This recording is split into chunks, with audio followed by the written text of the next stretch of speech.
This is problem 3.21. It's on page 103. Before the trunk of a large tree is felled, cables AB and BC are attached as shown.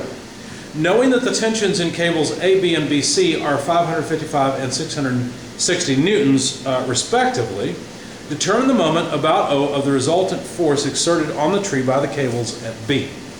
The figure is somewhat involved, so I will not draw it. So I'll just reference that we're given figure P321. And also that the tension in cable AB is 555 newtons and the tension in cable BC is 660 newtons. Okay, so these are the pieces of information we're given. You'll have to look at the figure for all of the offsets because we will need vectors from O to A, from O to C. We'll also need vectors to represent the directionality of the force in each of the two cables. So that's what I've done. Point B is up on the tree. O is at the origin, the base of the tree. A and C are points where cables run from A to B up on top of the tree and from C to B up on top of the tree in order to, I guess, control the direction that the tree falls. So along the way, in order to get some of this information or to figure this out, I really want the moment about the origin, but that's going to be the moment of each of the forces.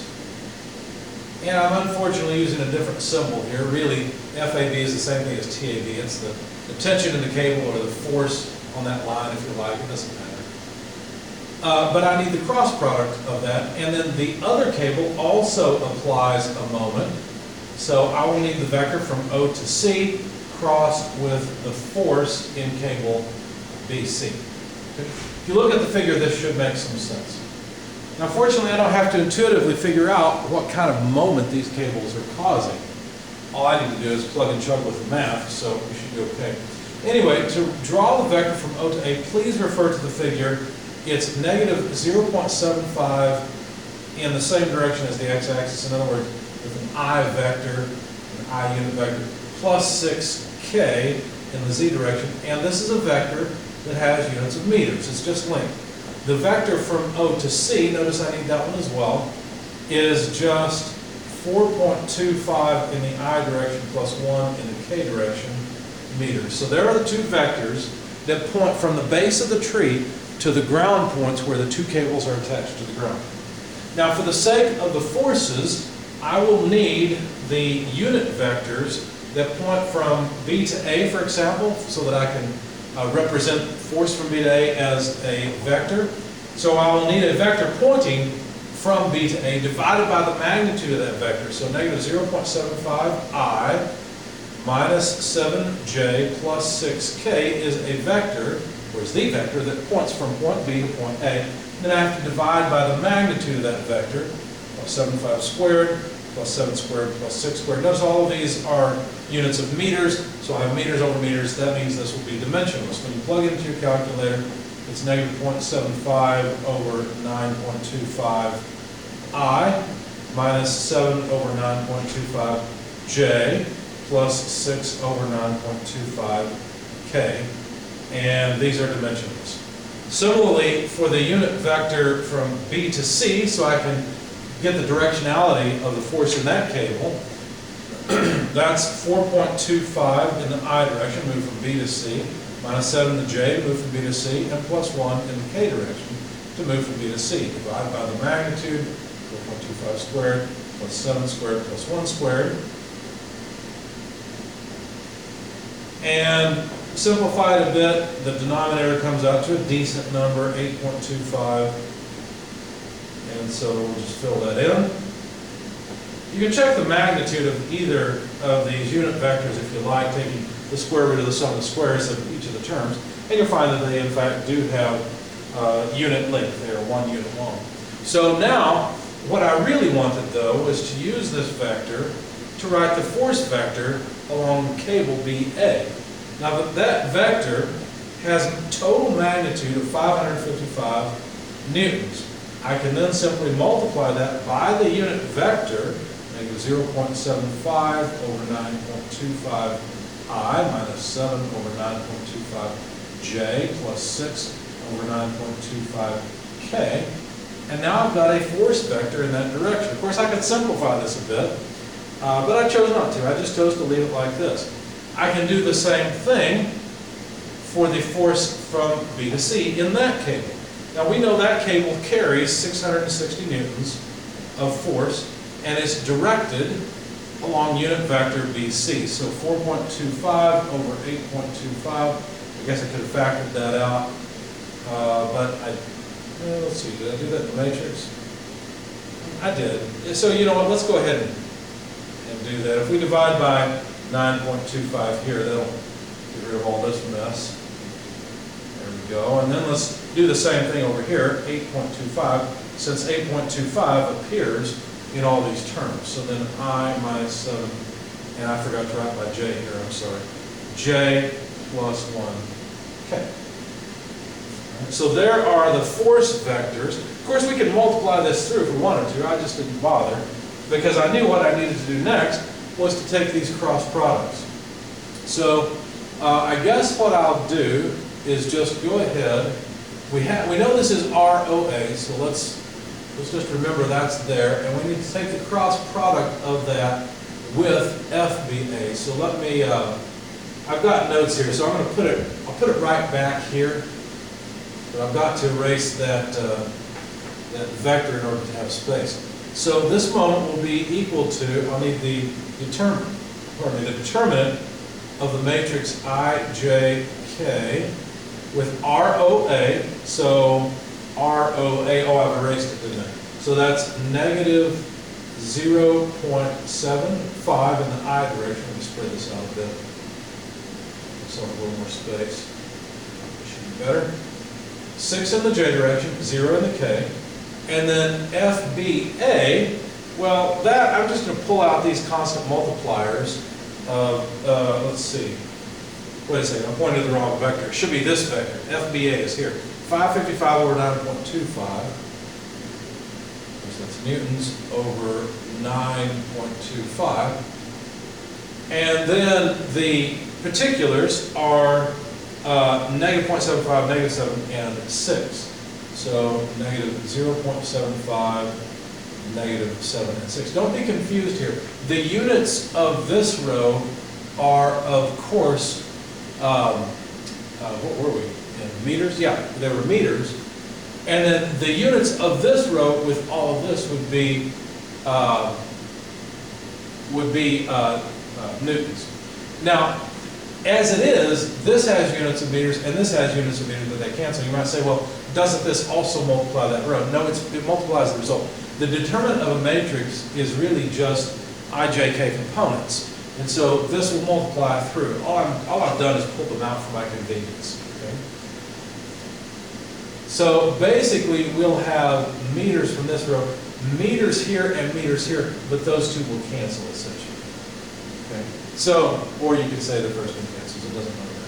Then we need to add to that ROC cross FBC. Well, ROC is right here, so you can see better where it comes from. I'm going to leave some space, just like I did before, right? I, J, and K. Spread them nicely. And then R is 4.25, I, 0J, and 1K. And I hope I've got a mistake in my math. So you'll have to perform the calculations here because I made the mistake. Since ROC has a K component, I accidentally wrote that here as a J component. So we can't trust all of what I wrote. Anyway, moving on, we've got FBC. FBC has a multiplier, 660 over 8.25. Let's add that out here, 660 newtons over 8.25. And then put the particulars in, so 4.25 in the I, minus 7 in the J, and 1 in the K. All right, so the units of this will also be meters. So we get newton meters out of both of these cross products. We really didn't need the unit vectors or the R vectors, or really even the force vectors, because what we care about, well, we don't need them anymore. What we care about is the moment of those vectors. All right, so some of this will be right. My first matrix is okay. I've just got that one bug in my second matrix. I may be able to do it in my head. We'll see. once we get there. So 555 over 9.25. I'm going to remember all the units are Newton meters, that way I don't have to keep writing them. And then let's take the determinant of the first matrix. So for the I component, cross off the first row, first column, and what do you have? Well, you have 6 times 6 minus, let's put some parentheses around it, minus a negative 7 times 0. And that's in the I direction. Of course, this part's going to be 0. This is just going to be 36I. But I want to follow the method so you understand. Then we have to subtract for the J component. We cross off the center column, first row, and write negative 0.75 times 6 minus negative 0.75 times 0, period. And that's the J component. Finally, we cross off the K column, first row, and we see that we need plus negative 0.75. I'm going to do this at the board, then check my work from earlier to have a verification. So negative 0.75 times negative 7 minus negative 0.75 times 6. And that's the K component. So there's the determinant of this matrix. Okay? Let's do the same thing here. So plus 660 over 8.25. And this is the one where I had a mistake. So you know what, let's check and see. So far so good. Yeah, that's there. I was on track there. I agree. Yeah, that all is okay. So that one should come up. The next one, I'm not going to look at my sheet because I want to verify again. So we cancel the first, the top row and first column. We have 0 times 1, 0 times 1 minus negative 7 times 1. Negative 7 times 1 in the I direction. For the J component, cross off, and don't forget this is a minus one, so cross off the center column, first row, take 4.25, this one, times 1, and subtract off 4.25, this lower one, times 1. I can do that math in my head very easily, that's 0. So anyway, that's the J component.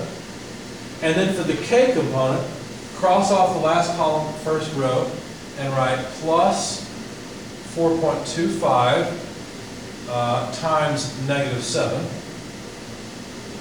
minus 4.25 times 0. And of course, that's the K component. That ends our cross product vector. And now we can simplify things. So if we continue, the moment about O then is equal to, well, I can actually trust what I've got here on the first result. 555 over 9.25. Trying to do the math in my head. I said that's 36I. This term, 3/4 of 6. Well, half of 6 is 3, so that's 4.5. So this is minus a negative 4.5, so that would be plus 4.5J. It agrees with my sheet. And then I need to take 7 times 0.75 is negative. These are also negative. So really what I've got, that's a little bit tricky because I've got, 11, 3/4 of 11. And I came, both are negative times negative, so it's positive. I came up with 9.75K, which sounds right for 3/4 of 11, so I'm going to stick with that. Plus 660 over 8.25. Here's where I have to be more careful, not trust my sheet. We've got 0 plus 7, because that's a weird looking 7. There it is. So 7I for the first term. And then, let's see, this is a 0, isn't it? So plus 0J, plus minus doesn't matter, it's 0. And here would be 4.25 times 7. Let's see, do I have 4.25 times 7 anywhere? What I had was wrong. I had a 1 here, which would be wrong. Is there a quick way to figure it out? Let's see. That would be 4.25 too far. So I had another one. I had negative 8 4.25. So, yeah, that's not too bad. So I don't have that many negative 4.25. So if I take 4.25 out of it, I'd have 29.75. If I did the math in my head, you might want to double check that number. But I think that's correct. And then, of course, you just multiply everything through. I did all of this in one step. Basically, multiply 55 over 9.25 times 36. 555 over 9.25 times 4.5 times 9.75. And in this factor times each of these, and then you just add the components, and you've got the moment. So I'll leave that to you. The units will be, of course, Newton meters. But that should give us the moment of those two cables about the origin at the base of the tree that's tending to stabilize the tree. And I suppose would help us determine how to cut the tree and stabilize it so it doesn't fall the wrong way. Maybe there's a house on the opposite side in the negative XZ direction quadrants. And that's why we need to keep it from falling that way.